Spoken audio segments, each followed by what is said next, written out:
Test 4. You will hear a number of different recordings and you will have to answer questions on what you hear. There will be time for you to read the instructions and questions, and you will have a chance to check your work. All the recordings will be played once only. The test is in 4 sections. At the end of the test, you will be given 10 minutes to transfer your answers to an answer sheet. Now turn to Section 1. Section 1. You will hear a woman telephoning a car rental company to ask about car renting services. First, you have some time to look at questions 1 to 5.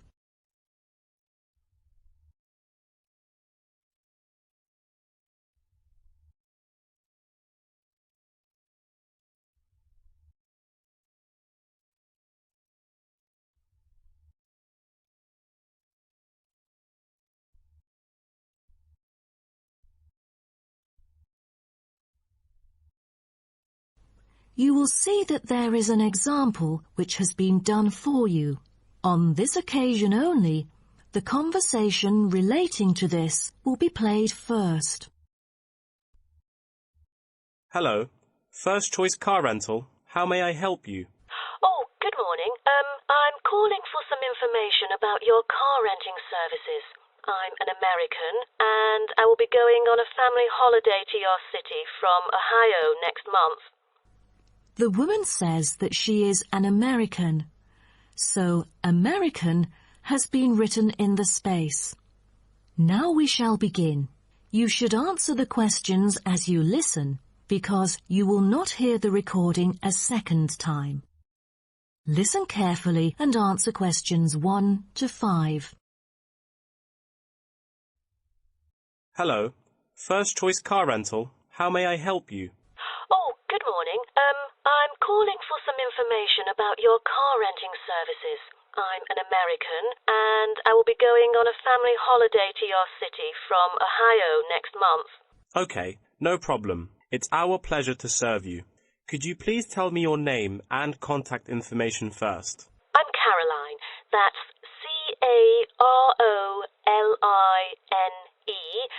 And my telephone number is 0419-6570-156. Okay, I've got that. And how can I send you our quotation? If you are satisfied with our arrangement, is email all right, or should I send it by post? The latter, please. I'm afraid I'd prefer to read it on paper. That's no problem. I'm considering renting a caravan for a week, but I don't really know the price range for it, since I haven't rented any car through that method before. I think it should be within my budget of $50. You know, we have various caravans at different renting prices, according to the class of vehicle, facilities inside, mileage, etc. I'd recommend the Explorer, taking your budget into consideration, which is of good value and will cost you $39 per day. Is that okay? Of course, that's fine for me. I know the Explorer. That could save me $11 each day. You know, a family holiday will be costly. That van is perfect. I'm glad that you like it. So, do you have any particular requirements about your room in the van? How many beds are there? 1 twin bed. But there are 3 of us. My mum, daughter, and me. So, can we add another bed? No problem. For the facilities, I think a kitchen is the most important. And, of course, the stove. Before you hear the rest of the conversation, you have some time to look at questions 6 to 10.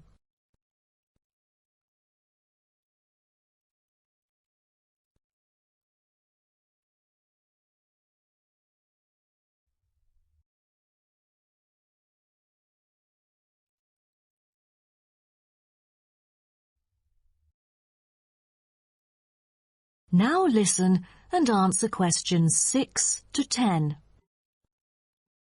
In our vans, such as Explorer, there are all the basic bedding materials you need, like pillows and blankets, as well as some equipment for daily life. And many things can be added into your room according to your needs, such as a coffee maker. Well, I need to have a heater in case it'll be cold at night, and a microwave, of course. All right, I've taken notes of all these things. Actually, all our vans should be taken from our company, which is not too far from the city centre, so we can pick you up from the centre for free. Is that okay? Oh, I'm afraid we'd better be picked up from the airport, as we are foreigners in your country and not familiar with the transport system. Is that all right? Yes, it is no problem. With that comes the information for the insurance. I need the driver's name and age. That is my daughter, Chris, who is 19, the youngest driver amongst us three. I'm sorry, but our company only accepts caravan drivers aged 25 or over, according to our regulations. So... Well, that would be me, Caroline, and I'm 49 years old. And where was your driving license issued? I mean the country. I've got a license in America, but I've also got one in Australia, which is still valid. Is it better for me to register the local one from your country? Yes, that might be better. So your registration number is... That is the end of section 1. You now have half a minute to check your answers.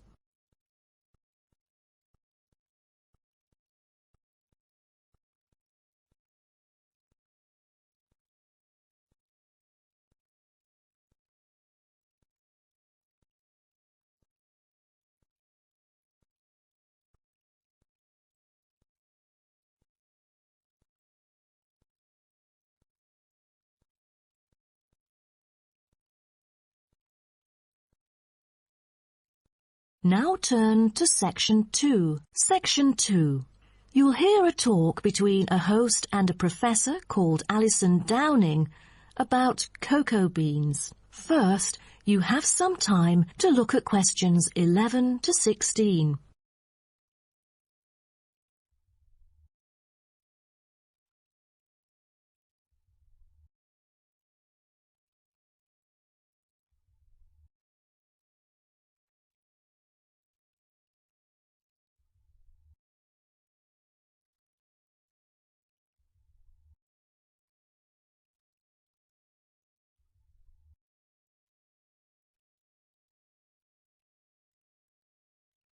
Now listen carefully and answer questions 11 to 16. Hello and welcome to today's talk. Here with me is the famous botanist, Professor Alison Downing. So, Alison, tell us something about cocoa beans. Cocoa beans, also called cacao beans, are the primary constituent in making chocolate, grown in tropical areas in South and Central America, West Africa and Asia. The cocoa tree is often raised on small family-owned farms. When the harvested pods are opened to expose the beans, the pulp and cocoa seeds are removed and the rind is discarded. The pulp and seeds are then piled in heaps, placed in bins or laid out on grates for several days. During this time, the seeds and pulp undergo a process called sweating, where the thick pulp liquefies as it ferments. The fermented pulp trickles away, leaving cocoa seeds behind to be collected. This is when the beans are harvested, and then the bags holding them are ready to be transported. But the most important step in processing the cocoa bean is cleaning it. Once the beans are unloaded from the railroad cars, the packages are opened and then weighed by machines. Then the pods are split and the seeds or beans are covered with a sweet white pulp or mucilage. On arrival at the factory, the cocoa beans are sorted and put in a hopper to be cleaned more rigorously. The wet beans are then transported to a facility so they can be fermented and dried. They are fermented for 4 to 7 days and must be mixed every 2 days. They are dried for 5 to 14 days, depending on the climate conditions. The fermented beans are dried by spreading them out over a large surface and constantly raking them. Then the beans are ready to be roasted. Now, roasting takes place at a high temperature, and then the beans are boiled in a heated chamber.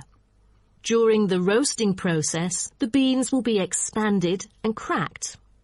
But prior to this, the beans are trodden and shuffled about using bare human feet. During this process, red clay mixed with water is sprinkled over the beans to obtain a finer colour, polish and protection against moulds during shipment to factories in the United States, the Netherlands, the United Kingdom and other countries.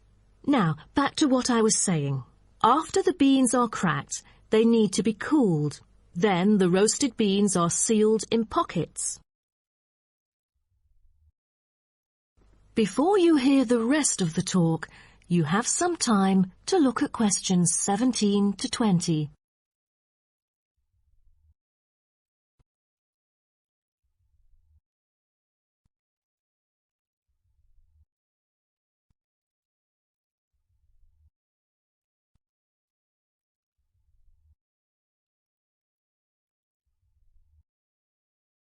Now listen and answer questions 17 to 20.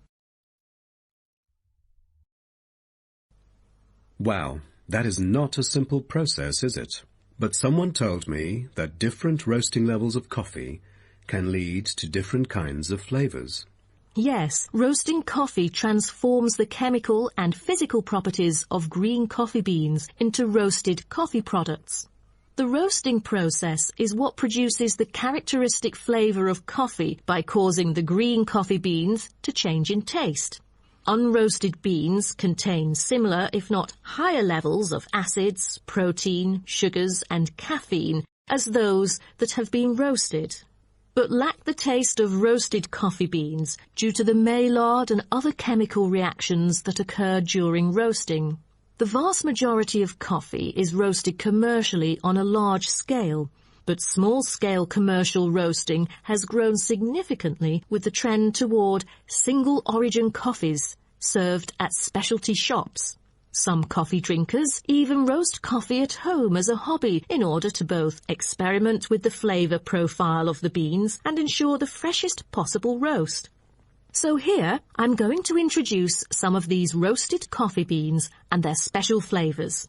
Now, the first crack is lighter bodied and has a higher acidity level with no obvious roast flavour and is popular for its special mild taste. This level of roast is ideal for tasting the full original character of the coffee. The green beans are raw, unroasted coffee beans. They are strictly hard beans with a smoky flavour and are slightly acidic.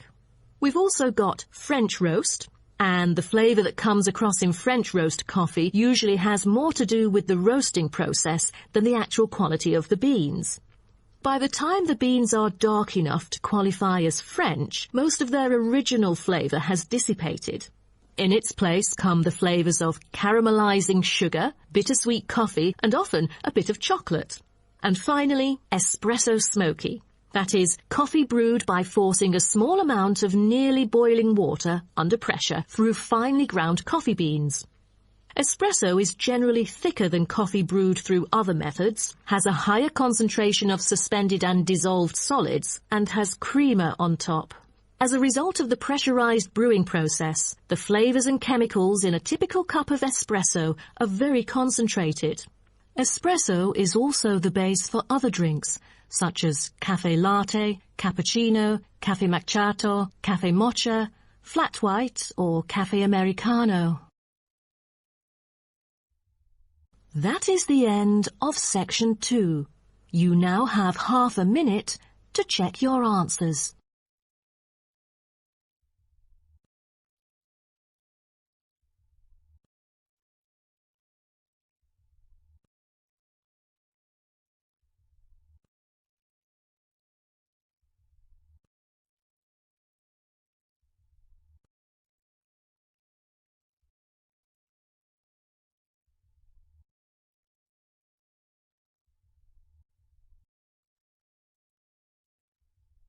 Now turn to section 3.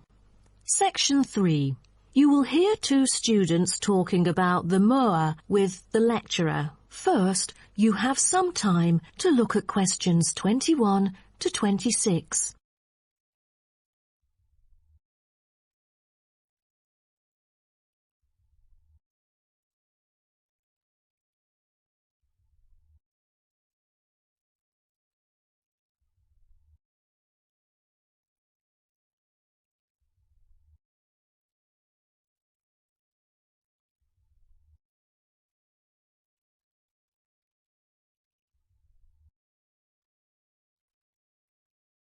Now, listen carefully and answer questions 21 to 26. Thank you all for coming here today to hear about the moa, a kind of animal which has been extinct for a long time. Well, first of all, we look at what the moa are. The moa are 9 species of flightless birds endemic to New Zealand.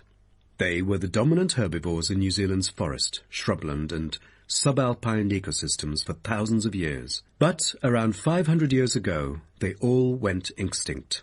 When I mention extinct animals during ancient times, you may immediately think of dinosaurs, which disappeared around 66 million years ago. Fossils of dinosaurs, which we use to study, are large in number, but not many of those of moa remain, though both animals appeal to people today. So, the moas sound more mysterious now.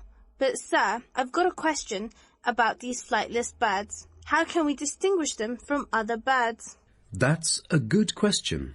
Birds are commonly characterized by being warm-blooded, having feathers and wings, usually capable of flight, and laying eggs, while the flightless moa, until their extinction, were the largest birds in the world. Their heads are relatively small in relation to their bodies, and they are the only wingless birds lacking even the vestigial wings and substantial tailbones in their family. That's impressive, but were they born to be like that? I mean, when they were chicks. Yes, absolutely. So let's move on to the chicks.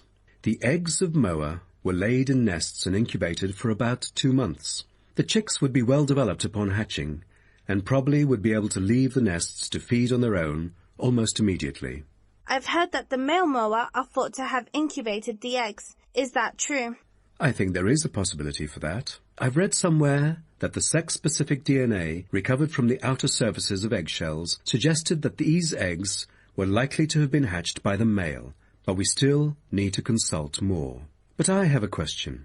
There has been some occasional speculation that the moa were still alive, because someone said they had caught sight of them in New Zealand in the late 19th century, or even the 20th. Do you think it's possible?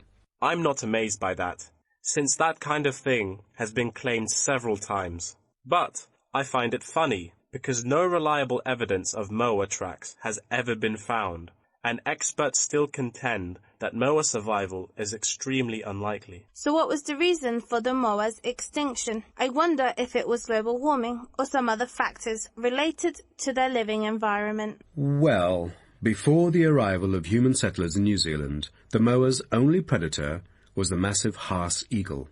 Then the Maori arrived sometime before CE 1300, and all moa genera were soon driven to extinction by hunting. What a horrible thing.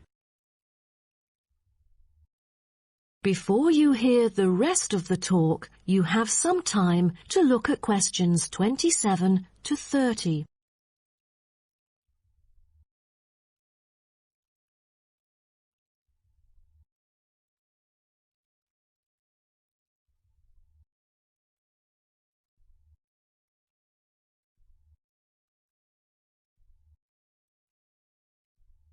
Now, listen and answer questions 27 to 30. All right. Now let's look at the features of some species of moa. The South Island giant moa may have been the tallest birds ever known, and the second tallest of the 9 moa species is the North Island giant moa, with the females being markedly larger than males, both in weight and height. And I've heard that the smallest of the moa birds are the coastal moa. Is that right? Yes, you were right. And have you heard about any other kind of moa before? I know the crested moa. The eggs they laid may be larger than others. As they mainly lived in the remote interior of the southern island, their fossils are rare or absent in archaeological sites, and no egg remains have yet been identified. Are there any species of moa that have got more fossils? Yes, of course. A considerable amount of remains of the stout-legged moa exist, due to the well-preserved properties of their habitat. Their skulls reveal relatively bad vision, a good sense of smell, and a very short bill. Then there is the eastern moa. They were remarkable in having very long and narrow windpipes, which probably enabled them to make louder, more resonant calls than those of other moa, and had the greatest vocal abilities, so they could communicate when they could not see each other in the forest or at night. They used a range of senses, apart from sound, in their search for food, such as their sense of smell and vision. That is the end of section 3. You now have half a minute to check your answers.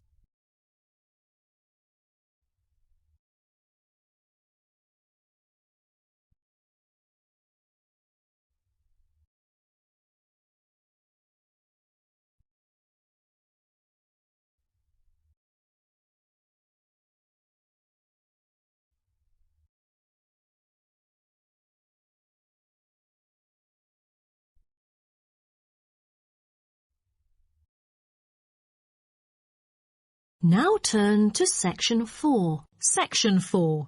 You will hear part of a lecture about time measurement. First, you have some time to look at questions 31 to 40.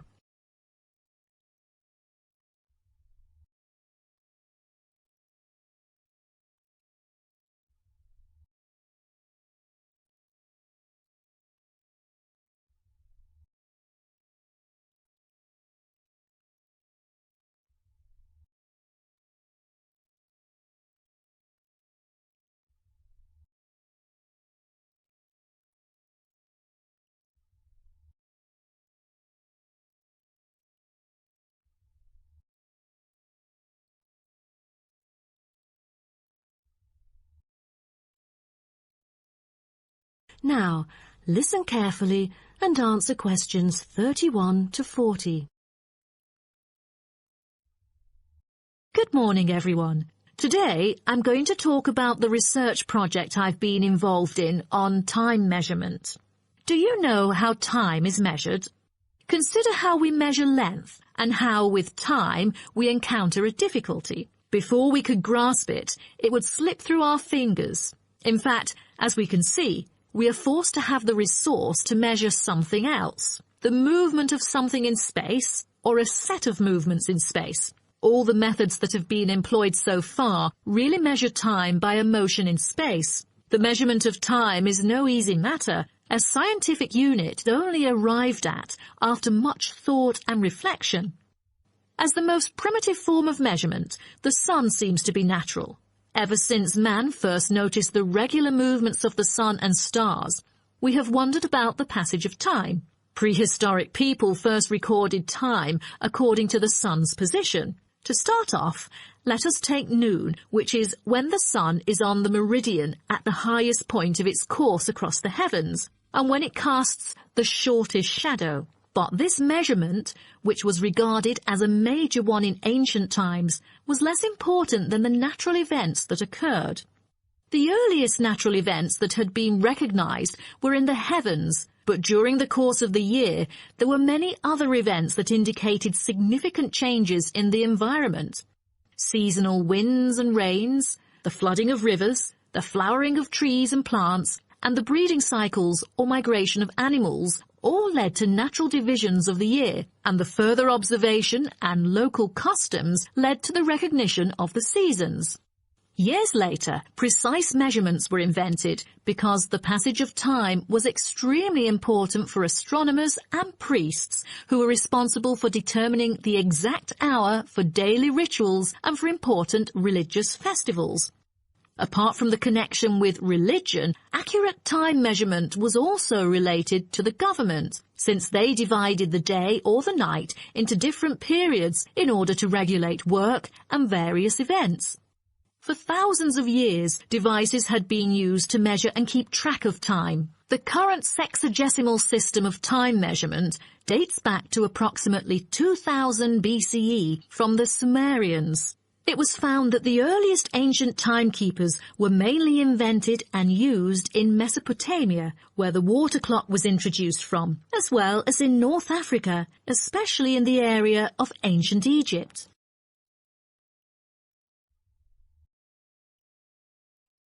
So, now I'd like to introduce you to some of the most well-known ancient timekeepers, as well as the disadvantages of them, for which they were replaced by various new forms of clocks that were used afterwards. A sundial is a device that tells the time of day by the apparent positioning of the sun in the sky. In the narrowest sense of the word, it consists of a flat plate and a gnomon which casts a shadow onto the dial. As the sun appears to move across the sky, the shadow aligns with different hour lines which are marked on the dial to indicate the time of day. However, it was quickly noted that the length of the day varied at different times of the year. Therefore, there could have been a difference between clock time and sundial time. In addition, the sundial was of no use at night, so a water clock was invented. The water clock, or clepsydra, appeared to have been invented around 1500 BCE and was a device which relied on the steady flow of water from or into a container. Measurements could be marked on the container or on a receptacle for the water. It was reliable, but the water flow still depended on the variation of pressure and temperature from the top of water in the container. As the technology of glass blowing developed, from some time in the 14th century, it became possible to make sand glasses. Originally, they were used as a measurement for periods of time like lamps or candles. But as clocks became more accurate, they were calibrated to measure specific periods of time. The drawback, however, as you can imagine, was the limited length of time they could measure. The last timekeeper to be introduced is the fire candle clock. Candle clocks took advantage of a simple concept, the slow and consistent nature of a burning wax candle.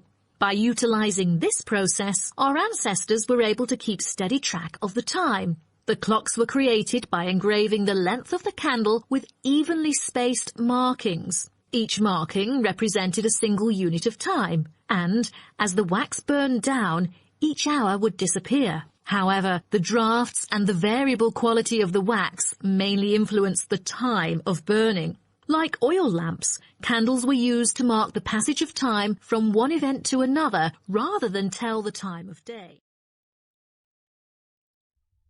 That is the end of section 4. You now have half a minute to check your answers.